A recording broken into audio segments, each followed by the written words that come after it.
Welcome to Intersections, where faith, ideas, and life meet. Today our topic and title is, Are we living in the last days? Are we? That's the question. I remember when I was about 14 and had not been raised as a Christian or Adventist, went to a series of meetings on Revelation and the last days. And I remember being baptized with my entire family, believing that the Lord was soon to come. And soon for me meant, would I have a chance to grow up, get married, have kids? Would I be able to finish school? I had all those questions. And here I am, having gone through all of those different events, and the Lord still hasn't come. But does that mean that we're not living in the last days? Is the last days longer than I had thought? Is it different than I had thought? Is it here at all? Those are some of the questions we're going to deal with on this session called, Are we living in the last days? So let's ask that question and start thinking about that question. So are we living in the last days? What do you think? What's your sense, what's your conviction on this question? You know, it's a topic that I think, if you've been raised with that, my dad, who turns 102 this year, was, his parents sold their farm back in about 1910, because they were living in the last days. And they sold their house in the city and moved to the country to be on a farm. And I think many people have done that. And a lot of kids today, or teenagers, young adults, are tired of hearing that because the last days have been happening forever. So we're not living in the last days. No, I'm not saying that. I'm not saying that. Then what are you saying? I don't know. But, you know, I'm talking about the confusion, because is last days, humanly speaking, different from the last days when God speaks? Is it a different type of language? And that Jesus is coming soon, you know, what does that mean, right? Yeah, that's always the question, is how do you define last days? You know, does it mean a certain number of, you know, well, we have X number of days left on this earth, or, you know, or is it, could we say, oh, well, if Jesus were to come in the next, I don't know, couple decades, then would we still be in the last days? The term itself comes out of New Testament experience, where the creating of the concept of the last days delayed the Lord's return, or if you will, they were coping with the fact that the Lord had not returned. And so people started saying, well, there will be the last days, and these things will happen. And they started naming what the things, what those things might be, false prophets, and so on. And that was a big step in the early Christian church, from saying that the Lord would come in their lifetime. The last days stretched out beyond their lifetime.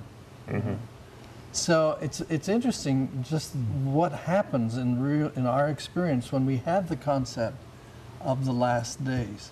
What it at least talks about is, well, you know, it's going to stretch out a little bit.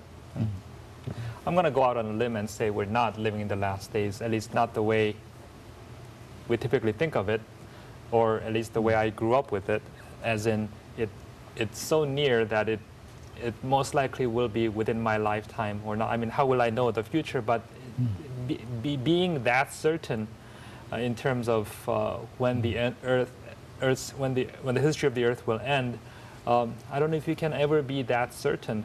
I think of the last days comment that Peter makes on the day of Pentecost, where he says about last days, and what he seems to be really referring to is the days of Christ, and what Christ ushered in, the days of the kingdom, and the time of grace and jubilee that Jesus proclaimed. And so the last 2,000 years, in a broad sense, from Christian perspective, have been last days. And we've always proclaimed and desired that Jesus comes soon. But can we ever really truly know, as in within my generation, that Christ will come? We're never gifted with that certainty. So in that sense, no. Well, I think that this stretching out of time happened with the early Adventists too. The Millerites, as we all know, predicted that the end of the world would be 1844. Well, the Adventists, the people who became Seventh-day Adventists, they took that same expectation. The Lord was coming any minute, any minute. But in their lifetime, the lifetime of the founders of the Seventh-day Adventist Church, they shifted. And I would argue around 1857 or so, they started saying, you know what? We've got to act as though time might continue. It isn't something that is our reality because we're faithless. That shift took place in the lives of the founders of what became the Seventh-day Adventist Church. In fact, had they not been able to make that shift, they couldn't have convinced the former Millerites that it was time to have a Seventh-day Adventist Church and organize a denomination. Well, like you're they did coming in very 1863. close. I don't think you're saying this, but you're coming very close to seeming to say that they changed their ideas in order to incorporate a text, an event that they didn't understand. I think we don't realize the extent to which the Seventh-day Adventists were different from the Millerites. We think they were just sort of Millerites extended into time with a new name. Not so. It was a changed consciousness of the eschaton, I think. Let's break this down into what that means for us today, though, in terms of how does that affect the way we live today if Christ's coming isn't necessarily that imminent? And how does it change? And if as you suggested, Julius, and I believe this too, we can't set a definite time. We don't know for certain. We don't know how soon really is. What does that mean for us on a practical level, on a day-to-day level? Some people look at it this way. I'm sorry, I'm not Julius, but I couldn't help but jump in. You know, we have a certain amount of time on earth. And my boy, who is 12, said, I wonder if Jesus is going to come before I grow up. Similar stuff to what you were wrestling with when you were 14. He said, I want to have kids. I want to have a profession before the world ends and whatnot. I want to get married and whatnot. But what's to stop? Heaven forbid. But I work in a hospital. And there are many people who thought they'd go on living for a long time and they get struck down by a car. Their last day was then. You know, so God gives us a lifespan of, I think David said 70 years, anything over that's borrowed or whatnot. So really, we live in the last days in terms of our own mortality, but we're talking about God, Jesus returning again. And that's where I think a lot of people wonder, is it going to be during our lifetime or not? You know, when the disciples asked Jesus, when will your coming be and when will these things take place, referring to destruction of the temple? And Jesus does not give a very clear answer as he's talking about different kinds of signs and so forth. But then he goes on to tell different stories. And in these stories, you see a tension there. Once again, he still does not answer the question of when is it going to be and what are the definite signs. But in the stories, you see Jesus saying, on one hand, thief in the night, any day. On the other hand, the master's gone a long time, and the servant is waiting and just fooling around. And so you see that it could be any day, but it could be at a time very long away. So in between time, how should we live? And I think the stories as they unfold, you know, say the 10 virgin story, the talent story, and the sheep and the goat story, tell us, give us a certain guideline, I believe. And it's really talking about being faithful with the gifts that God has given us in today's time as we relate with other people. And that should really not change regardless of what we think or of the time of Jesus coming. It seems to me that should really drive our living rather than when it might be, or whether since 1844 or since 1860 or whatever the time markers are that point to a place in human history. Yeah, Julius, I was just thinking as you were talking about Matthew 24, where they're asking him what are the signs of the end, and there's all about there will be people proclaiming to be the Messiah and all these things. But in the midst of all this, verse 13, it says, but the one who endures to the end will be saved, and this good news of the kingdom will be proclaimed throughout the world as a testimony to all the nations, and then the end will come. It seems like in the midst of all of this question about when is the end and what will it look like and all that is this incredible message of hope that we can be sure of this thing, that the good news of the kingdom will be proclaimed. And I just want to go back to what Lee is saying. I actually believe this, I'm living in the last days, even though Jesus may not come in my lifetime. And why do I think that? because I think things seem to be winding up, but it's different than that. I think what to me is the last days is that the good news of the gospel, the correct understanding of Jesus, needs to be proclaimed in the world. The picture needs to be painted. And I see that as different than all the calamities, and I hate the focus on calamities and whether I'll be able to carry curlers with me as I'm running through the woods. That used to be my fear when I was a kid. What is it? Curlers. Oh, okay. It was a fear I had as a young kid. Would I be able to curl my hair as I was running through the woods? That is, to me, is the wrong focus, but the focus is on, can I contribute to an accurate picture of God in my lifetime? For me, it was toilet paper, just so that you Oh, was it? Would you have toilet I think paper? it's time for me to intervene. Yes. You say that like between we've curlers and toilet paper, yes. If you look at the early Adventists, and I'll just say this one more time, what happened when they did not have the Millerite eschatology? That is to say, the Lord is coming now, my present life. But there will, as Seventh-day Adventists, they had a future, and God would come after the future unrolled. That's hugely different. What happened was that they started turning to creating schools, hospitals, the health message, fighting slavery, fighting temperance. What were they doing? Promoting temperance. I'm sorry, promoting temperance, fighting the liquor interest. And what they were doing, it seems to me, is trying to, first of all, be on the side of God against the evil powers, and also embody, as a corporate group, that ideal kingdom which they thought God would bring at the second coming. This was a testimony to the world as to what that great kingdom would be. Which goes back to the picture I was talking about. Yeah. So how does it affect us? I think if you keep the general picture that history is a battle between good and evil, and the Lord is still in charge, and He will not let everything go to smash or entropy, then what you do is you do what those early Adventists did. You expend your energy in the ways that they did, which is to create an ideal society, fight evil, and lead a healthy life. And take care of the world rather than simply wait for it to implode. Right. Be on the side of God who's still active. On the other hand, though, you mentioned the topic of fear, and within that context, the end of this verse here in Matthew 24 talks about, and the gospel will be spread to all ends of the earth, and then the end will come.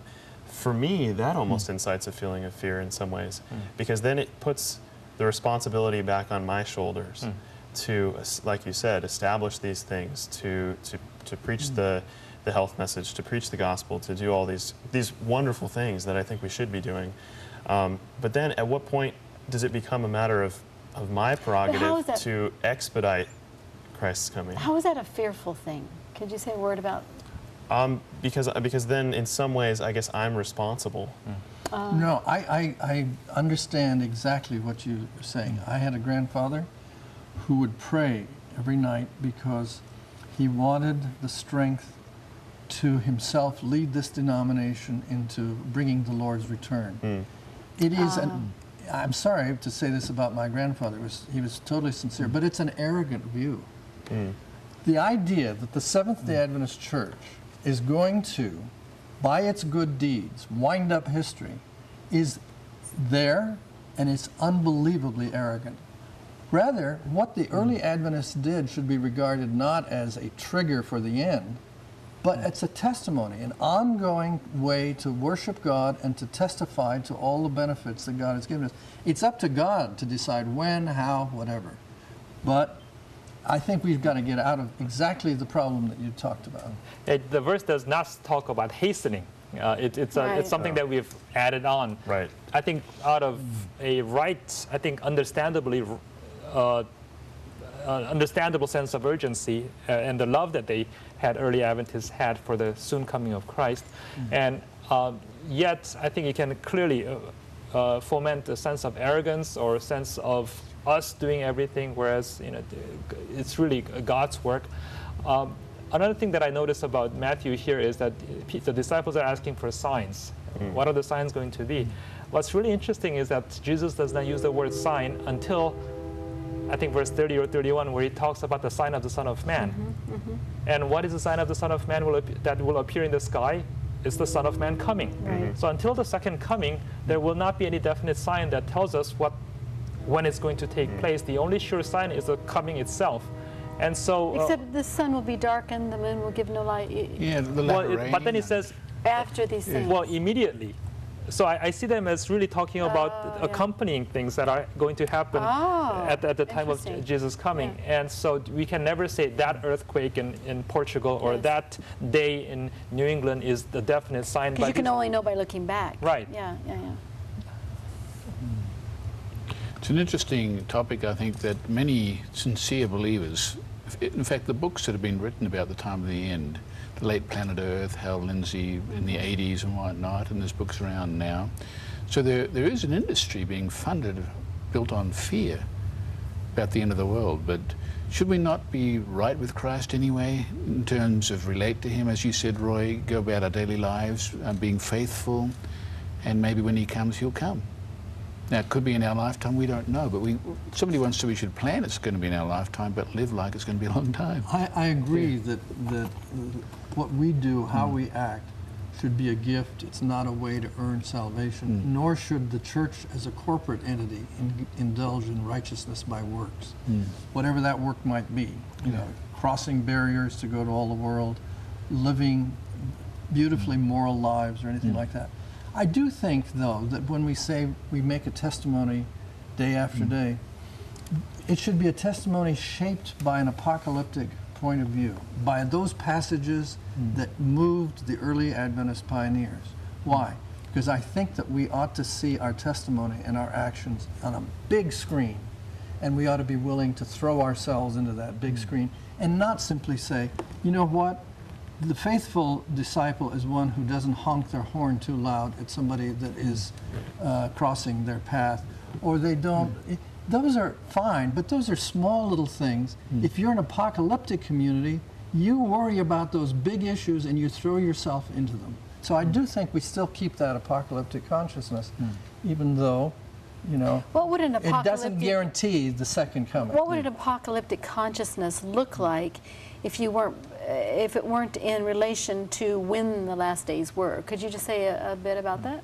How? As if it was not what? Excuse What me? would the apocalyptic consciousness look like if it's not in relation to the question of when the last days are? What would that be? Oh, I think that you keep fighting as long as there's evil around. That's the story. But those without an apocalyptic consciousness would do that. What does an apocalyptic consciousness Well, bring? because you feel that God is involved in these battles. You never lose heart. Just because you're losing doesn't mean you stop. Because God is on your side. But that's still not an apocalyptic consciousness, is it? Don't you have to have some I idea think it is. of What an Roy's end? talking about seems to me to be an apocalyptic consciousness in the sense that apocalypse talks about revealing. Right. In the dictionary sense. Right. So it's a revealing of who? Revealing of God, revealing of Christ. And there's this deep, urgent sense of the full appearing of Christ soon. And until that happens, But that implies to be an agents. end. That's what I'm saying. You I have don't think to. he's not talking Oh, about oh, the okay. end. I You're thought- thinking that I go Yeah. on without an end? I didn't know that No, the that's idea part of of an the- end was That's part of the it. apocalyptic Okay. consciousness. Okay. Yeah. I Well, missed Martin Luther King talked about the fierce urgency of the now. And that's, I think, one illustration of apocalyptic living in the way that Roy's been talking about that, because we seek that end. We don't know if that end will privilege us in Why our is now. it urgent, though? Because it is because of the urgency of the evil, urgency of the problem, urgency of all these supposed signs that are Not really imminence. It's not because it's soon to come. It's because it's so An deeply apocalyptic evil. consciousness doesn't live or die on the question of time. It lives or dies on the question of scope, the whole cosmos, the question of good and evil, a moral passion that is going on.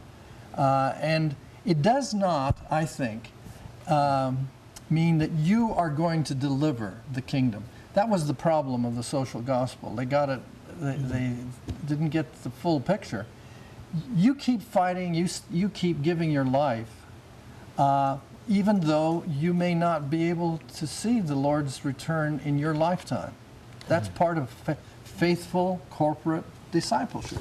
can I bring that kind of that consciousness down to a practical level and ask, how do we assimilate the two in terms of sort of living in the here and now and preparing for the future? And I have two examples I'd like to bring up. One of them, because this was a struggle for me when I was in college, I always thought, well, I was thinking about going to medical school at the time, and I thought, man, well, I'm going to be in school for the next 10 years or something like that. Well, what if Christ were to come in the next, let's say, 5 years? Would I want to spend those 5 years preparing myself for a profession that I'm never actually going to practice? And I felt so selfish to be investing myself in that process when there was going to be almost no payoff in terms of service at the end. That's one example. The other example I have is for, you know, like in the modern day, a lot of the issues that we have that we're dealing with, for example, the whole green movement and sort of that ecological, social consciousness. It's all with the backing of, well, we're preparing the earth for our kids' futures and their futures, etc. But what if that's not going to be? If there is no future, then should we be concerned with those things? Well, part of the apocalyptic consciousness is that you believe there will be a future, and you believe that the future will be good. Now, those are big leaps. You can ask all kinds of questions, but that's what you are affirming. And so you're not wasting your time if you're greening the planet, because God's going to make sure that this planet extends whatever you've done so that it is a truly green How does planet. that fit? I love that, Roy, but how does that fit with the idea that some have, including our own denomination, that the earth will be destroyed by the coming? It'll be destroyed, but not completely. It'll be cleansed. So you're suggesting that there is a connection between the earth we have now and the earth that will be present? Of course there's a connection. Just as there was in the body of Christ. So also does the Seventh-day Adventist Church think that there's a connection. These bodies die, Right, they don't right. go off and become souls. They are raised, and there's some connection between this body and the one that's raised. We put all this energy into education. Do we think that that's just for an ephemeral thing? No. We have a sense that somehow there's a connection between the education now, the good habits we learn, and the risen body. So, you know, there isn't this apocalyptic view should be studied carefully, because there's a lot being affirmed that doesn't have to do with when Christ is returning. It's huge affirmations, which I think are worthwhile, and they're not revolving simply around, oh dear, it's going to be tomorrow morning at 9:37. I was going to ask Lee, you have children. How do you kind of talk about the end or the last days or the coming of Christ in a way that kids can understand? Well, for me, I think it's about relationship. And I just say God calls us to be faithful to him. Isn't there a passage in the Bible that says, be faithful unto death and I'll give you a crown of life? And so for them, I just tell them that, you know, the way we act now, the way we treat each other, we're going to take to us when we go to heaven, so let's treat each other right. And that kind of ties in, I think, Roy, with what you're saying about, you know, continue to do good. What about you? Well, I struggle with that a lot because I struggle with it, especially the notion of the traditional Adventist notion of us living in a particular kind of last days since 1844. I struggle with it because it's 1844 is already so far back in the past, you know, many generations before now, and my kids even more so. And what makes intellectual sense to a degree doesn't necessarily translate to the way I live my life, and certainly the way my kids, especially, you know, in my trying to transmit certain ideas and certain sense to my children, I find it very difficult. And so, you know, I end up, sometimes it seems like a cop-out. And I'm not saying you're copying out, but I feel like I'm copying out when I just simply resort to relationship. Because as important as it is, does that instill a sense of certain apocalyptic sense of urgency that I would like them to have, that I think I still have, but wrestle with, but that wrestling seems less and less as generations move further away from 1844. I'd like to talk about respond to you, Roy, about the pervasiveness of a whole overview pervades your thinking. I'm thinking that my parents are arriving this summer to my house. And it's actually several months before they come. And yet I'm already thinking about where are they going to stay in the house, and I'm excitedly talking to them on the phone about them coming. I'm getting the house, the lawn mowed, and I'm preparing my property to have my parents so that when they come, they won't feel like they have to work in the yard. And it's pervading, it's pervasive in the sense that it's not just about relationship, like, oh, I'm happy they're coming. It's affecting a lot of the decisions. I'm taking time off from work. You're staying out of jail? I'm staying out of jail, yeah. And it's because I'm excited that they're coming. I'm not afraid of them coming. I'm not afraid that my dad's going to say, well, how come that's not fixed? I'm excited. And it does change a lot of the way I'm spending my extra time, but in positive ways, in very positive ways. You know, I grew up, as all of us did, with the prophecies, and Daniel 2 ends with a great rock which destroys everybody. But I preferred the image of my father returning as a missionary after having been overseas, out of the nation where we were. And I look forward to that. Yeah. Part of what my daily discipline that I force myself to remember, although it's not that difficult, and that is to simply ask, Lord, I hope it's today, and I want to be faithful to you today because I hope it's today. But sometimes there's mental disconnect, and so I force myself. I love it, the way you say being faithful. And I like the way you tied into your father coming, your parents coming. You want to get, it's a relational thing. You're excited about them coming, but you want to be prepared too. And we're out of time. You've been watching Intersections, where faith, ideas, and life meet.